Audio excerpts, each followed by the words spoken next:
ஐயனார் துணையில் நடேசன் அவரோட முன்னாள் காதலி செம்பருத்தி கிட்ட ஃபோனில் பேசிக்கிட்டு இருக்காரு. செம்பருத்தி என்ன பண்ணுற அப்படின்னு கேட்குறாரு. செம்பருத்தி அதுக்கு நல்லா இருக்கேன், நேற்று தான் போனீங்க, இன்றைக்கி நான் எப்படி இருக்கேன்னு கேட்குறீங்க அப்படின்னு கேட்குறாங்க. இதை கேட்ட நடேசன் ஆமாம் சாப்பிட்டியா நீ அப்படின்னு கேட்குறாரு. அதுக்கு உடனே செம்பருத்தி நான் சாப்பிட்டேன், நீங்கள் சாப்பிட்டீங்களா அப்படின்னு கேட்குறாங்க. அதை கேட்ட நடேசன் எங்கே சாப்பிட்டேன், இங்கே ட்ரெயினில் விற்கிற சாப்பாடில் உப்பும் இல்லை சப்பும் இல்லை, என்ன இருந்தாலும் உன் கைப்பக்கம் வருமா அப்படின்னு சொல்லி கேட்குறாரு. இதை கேட்ட செம்பருத்தி ஆமாம் ஆமாம் அது என்னமோ அப்படித்தான் அப்படின்னு சொல்கிறாங்க செம்பருத்தி. இதை கேட்ட நடேசன் சரி நீ என்ன ரொம்ப மிஸ் பண்ணுறியா அப்படின்னு கேட்குறாரு.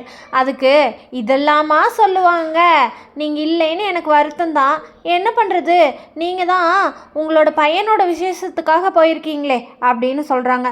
அதுக்கு நடேசன் செம்பருத்தி நவீன இப்பயே திரும்பி வந்துடுவா அப்படின்னு கேட்குறாரு நடேசன். இதை கேட்ட செம்பருத்தி ஐயோ அதெல்லாம் ஒன்றும் வேண்டாம், நீங்கள் இருந்து பார்த்துட்டு வாங்க அப்படின்னு சொல்கிறாங்க. நடேசன் ஃபோனில் பேசிகிட்டு இருக்கிறத பார்த்துட்டு பாண்டி பக்கத்தில் வந்துட்டு நடேசனை கூப்பிட்றாரு. கூப்பிட்டு யார்கிட்ட பேசிகிட்டு இருக்கீங்க அப்படின்னு கேட்குறாரு. அதை கேட்ட நடேசன் யார்கிட்ட பேசினா உனக்கு என்னடா அப்படின்னு கேட்குறாரு. அதை சொன்ன உடனே பாண்டி அந்த இட்லி கடை தானே எனக்கு தெரியும் அப்படின்னு சொல்கிறாரு.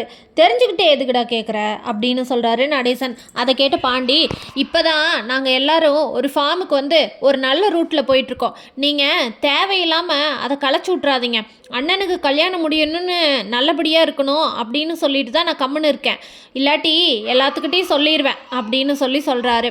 அதை கேட்ட நடேசன் சொல்லு எனக்கு என்ன பயமா, ஒரு அப்போ லவ் பண்ணுறதை எவன்டா ஒத்துக்கிறீங்க, நீங்கள்லாம் நான் 24 மணி நேரம் உங்களை பற்றியே தான் நினச்சிக்கிட்டு இருக்கணுமாடா, என் வாழ்க்கையெல்லாம் நான் பார்க்க வேண்டாமாடா அப்படின்னு சொல்கிறாரு நடேசன். பார்ப்பீங்க உங்களுக்கு இப்போ தான் 16 வயதுன்னு நினப்பு, இப்போ தான் நீங்கள் லவ் பண்ணிகிட்ருக்கிறீங்களா அப்படின்னு சொல்கிறாரு. அதுக்கு நடேசன் காதலுக்கு வயதில்லை தம்பி, நீ போ அப்படின்னு சொல்கிறாரு. உங்களால் எங்களுக்கு எந்த பிரச்சனையும் வராமல் இருந்தால் சரி அப்படின்னு சொல்கிறாரு பாண்டி. போடா என்னாலையெல்லாம் எந்த பிரச்சனையும் வராது, நீங்களா ஏதாவது பிரச்சனையை உண்டு பண்ணிக்காமல் இருந்தீங்கன்னா சரிடா அப்படின்னு சொல்கிறாரு நடேசன். வானதி அவங்க பெரியம்மாவை வண்டியில் உட்கார வச்சு கூட்டிகிட்டு போகிறாங்க. அந்த வண்டியில் வச்சு கூட்டிகிட்டு போகும்போது பெரியம்மா ஒழுங்காக உட்கார் ஃபஸ்ட்டு அப்படின்னு சொல்கிறாங்க வானதி. நல்லா தாண்டி உட்காந்துருக்கேன், கம்மனு நீ சுடிதார் போட்டு வந்திருக்க வேண்டியதானே, ரெட்டை சைடு உட்காந்துருந்தா வண்டியில் உட்காந்துருக்கதே தெரியாது தெரியுமா அப்படின்னு சொல்கிறாங்க. ஆமாண்டி நானும் அதுதான் நினச்சிக்கிட்டு இருக்கேன், சுடிதார் 4 வாங்கி போட்டுக்கலான்னு இருக்கேன் உன்னையாட்ட, அப்படி போட்டுக்கிட்டா கடையில் வேலை செய்யும்போது அங்கே தெரியுது இங்கே தெரியுதுன்னு பதட்டம் இல்லாமல் செய்யலாமல்ல அப்படின்னு சொல்கிறாங்க செம்பருத்தி. இதை கேட்ட வானதி ஆமாம்மா பெரியம்மா, நீ ஒரு சுடிதார் வாங்கி போட்டுக்கோ, எந்த பிரச்சனையும் இருக்காது அப்படின்னு சொல்கிறாங்க. வானதி அவங்க பெரியம்மா கிட்ட நீ மட்டும் படிச்சிருந்த, என் கடையில் செல்வம்னு ஒருத்த வேலை செய்கிறான், அவனை வேலையை விட்டு நிறுத்திட்டு உன்னை தான் அந்த வேலைக்கு வச்சுருப்பேன் அப்படின்னு சொல்கிறாங்க. செம்பருத்தி வானதி கிட்ட ஆமாம் நீ ஆளை எனக்கு காட்டுறேன்னு சொன்ன, நீ காட்டவே இல்லை அப்படின்னு சொல்கிறாங்க. இதை கேட்ட வானதி என் ஆள் சூப்பராக இருப்பான், எனக்கு ஏற்ற மாதிரி ஸ்மார்ட்டாக இருப்பான் தெரியுமா அப்படின்னு சொல்கிறாங்க. சொல்லிக்கிட்டே தான் இருக்கியே ஒழிய ஆளை கண்ணில் கொண்டாந்து காட்ட மாட்டேங்கிறியே அப்படின்னு சொல்கிறாங்க செம்பருத்தி. இதை கேட்ட வானதி காட்டுறேன் பெரியம்மா, நீ இங்கே தானே இருக்க போகிற அப்படின்னு சொல்கிறாங்க. சரி நீ வண்டியை ஒழுங்காக பார்த்து ஓட்டு அப்படின்னு சொல்கிறாங்க. காதலுக்காக நீ பண்ண அட்டூழியத்தையெல்லாம் உங்கள் அம்மா என்கிட்ட சொன்னா அப்படின்னு சொல்கிறாங்க. ஆமாம் பெரியம்மா, நம்ம காதலுக்கு நம்ம தானே நிற்கணும் அப்படின்னு சொல்கிறாங்க வானதி. இதை கேட்ட செம்பருத்தி ஆமாம் காதலுக்கு நம்ம தான் நிற்கணும் அப்படின்னு ஒரு மாதிரி சொல்கிறாங்க. அதை கேட்ட வானதி என்ன பெரியம்மா நீ சொல்கிறத பார்த்தா உனக்கு லவ் இருக்கும் போலையே அப்படின்னு சொல்கிறாங்க. அதுக்கு செம்பருத்தி ஆமாம் எனக்கும் உன்னோட வயசில் இருந்தது அப்படின்றாங்க. என்னது நீயும் லவ் பண்ணியா பெரியம்மா அப்படின்னு கேட்குறாங்க வானதி. ஆமாண்டி, அந்த வயசில் யார் தான் லவ் பண்ணாமல் இருப்பாங்க, அப்புறம் எங்களையே பிரித்து போட்டாங்க, இப்போ மறுபடியும் தான் சேர்ந்துருக்கோம் அப்படின்னு சொல்கிறாங்க. என்னது மறுபடியும் சேர்ந்துருக்கீங்களா அப்படின்னு கேட்குறாங்க வானதி. இதை கேட்ட செம்பருத்தி அதெல்லாம் ஒன்றும் இல்லடி, நீ வண்டியை பார்த்து ஒழுங்காக ஓட்டுடி ஃபஸ்ட்டு, கீழே தள்ளி விட்டுற போகிற, நாளைக்கு காலையில் வெள்ளனை வந்து கடையை ஓப்பன் பண்ணோம் அப்படின்னு சொல்கிறாங்க. பீகார் போன எல்லாரும் ட்ரெயின்லேருந்து இறங்கி அவங்களோட இடத்துல வெயிட் பண்ணிகிட்டு இருக்காங்க. அனிஷ் பையா வரேன்னு சொல்லியிருந்தாரு, இன்னும் காணமே அப்படின்னு சொல்லி எல்லாரும் பேசிகிட்டு இருக்காங்க. உடனே நடேசன் கஸ்தூரியை பார்த்து கஸ்தூரி உன்னோட பொருளெல்லாம் எடுத்துக்கிட்டியா, அப்புறம் என்னோட புளியோகரை குண்டாவை காணோம் சட்டியை காணான்னு சொல்லிக்கிட்டு இருக்காத அப்படின்னு சொல்கிறாரு.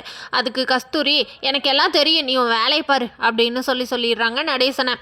சரி ஏன்டா எல்லாம் வெயிலில் நின்றுக்கிட்டு இருக்கீங்க, வாங்க போய் நிழல்ல நிற்கலாம் அப்படின்னு சொல்லிட்டு நடேசன் நிழல்ல கூட்டிகிட்டு போய் நிற்கிறாரு. அந்த இடத்துல சந்தாவை ஏற்கனவே கல்யாணம் பண்ண போய் ஒருத்தன் கல்யாணத்தை நிறுத்தினாங்க இல்லையா, அந்த ராஜுபாய் வராரு. அங்கே வந்தோடனே அவர் ஏன் கல்யாணத்தை நிறுத்திட்டு நீங்கள் நிச்சயதார்த்தம் பண்ண வந்திருக்கீங்களாடா, உங்களை நான் சும்மா விட மாட்டேன், இது என்னோட ஏரியா அப்படின்னு சொல்லிட்டு வந்த உடனே எல்லாத்தையும் அடிக்க ஆரம்பிச்சிடுறாரு. அவங்க அடிக்கிறத பார்த்த உடனே பாண்டி, பல்லவன், சேரன், சோழன் இவங்க எல்லாரும் பயங்கரமாக அடிச்சிடுறாங்க. சேரன் பார்க்குறதுக்கு ஒன்றுமே தெரியாத மாதிரி இருந்துக்கிட்டு தம்பிகளை அவங்க அடித்த உடனே பயங்கரமாக அடி வெளுத்து கட்டிடுறாரு. அடிச்சு அவங்களையெல்லாம் ஓட விட்டதுக்கப்புறமா, டே பல்லவா உனக்கு ஒன்றும் ஆகலையே அப்படின்னு சொல்லிட்டு எல்லாம் ஒருத்தர் வந்து பார்த்துக்குறாங்க. அதுக்கப்புறம் இவனுங்களை ஃபஸ்ட்டு ஓட விடணும், தோத்தாங்கோழி பசங்க, பயந்தாங்கோழிங்க அப்படின்லாம் சொல்கிறானுங்க. இவனுங்களுக்கு என்னடா பிரச்சனை, பைத்தியக்காரனுங்க அப்படின்னு சொல்கிறாரு சேரன் அண்ணா. சரி வாங்க போகலாம் அப்படின்னு சொல்லி பார்க்குறக்குள்ள கரெக்டாக அனீஷ் பையா வந்துடுறாரு. அனீஷ் பையா வந்தோடனே, என்னாச்சு பையா, இங்கே நடந்ததுக்கு நான் மன்னிப்பு கேட்டுக்கிறேன் அப்படின்னு சொல்கிறாங்க. நான் சீக்கிரமாக வந்திருந்தா இந்த பிரச்சனை வந்திருக்காது, அவங்க கல்யாணத்தை நிறுத்தணுங்கிறக்காக தான் இப்படி பண்ணுறாங்க, இனிமேல் எந்த பிரச்சனையும் வராமல் நான் பார்த்துக்கிறேன் பையா அப்படின்னு சொல்கிறாரு அனீஷ் பையா. அனீஷே, அவங்களோட நம்பர் கொடு, அவங்களோட அட்ரஸ் கொடு, அவங்கள உண்டு இல்லைன்னு பண்ணிட்டு வந்தால் தான் இந்த நிச்சயதார்த்தம் நல்லபடியாக நடக்கும் போல் அப்படின்னு சொல்கிறாரு சோழன். உடனே, இல்லை பையா, இனிமேல் என்ன நடந்தாலும் அதை நான் பார்த்துக்கிறேன், வாங்க போகலாம் அப்படின்னு சொல்லி கூட்டிகிட்டு போகிறாரு. ரூமுக்கு போன உடனே ரூம் கதவை யாரோ தட்டுறாங்க. அதை பார்த்துட்டு அவங்க தான் வந்துட்டானுங்களோன்னு சொல்லிட்டு சோழன் வேகமாக அடிக்கிற மாதிரி கிளம்பி போய் கதவு நிற்குனா, அங்கே பையா சாய் அப்படின்னு சொல்லிட்டு டீ கொண்டு வந்து கொடுக்குறாங்க ரூம் பாய். உங்களுக்கெல்லாம் வேறு வேலை இல்லை போல் அப்படின்னு சொல்லிட்டு டீயை வாங்கி கொடுத்துட்டு, பையா எதர் ரூம் தோ சாய் அப்படின்னு சொல்கிறாரு சோழன். உடனே அந்த பாயும் சரிங்க அங்கே 2 டீ கொடுத்துறேன் அப்படின்னு சொல்லிட்டு போகிறாரு.